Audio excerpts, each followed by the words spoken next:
So I'll rephrase that question because not everybody needs to be admitted for CAR T. In fact, we don't admit anyone preemptively for CAR T, and many centers are doing that now, or have been doing that. But regardless, historically, there's been this 8-week period where they were not supposed to drive and not lift heavy machinery and so forth. The monitoring period traditionally was 4 weeks to have them come in. What we were doing was daily for 14 days and then weekly thereafter up until their day 30 scan, and then kind of moving on from there. That window is now shortening further to 2 weeks, and that's interesting because while the rates of immediate toxicity is pretty low after 14 days, it's not zero.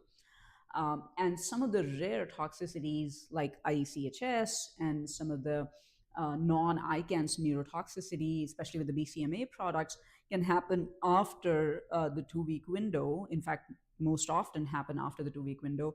And that's something to be mindful of. Similarly with infections, so if we are going to co-manage with a referring oncologist a few hours away, there will need to be an ample amount of education to at least recognize some of these things so that they can be managed proactively and quickly, and avoiding any deleterious outcomes.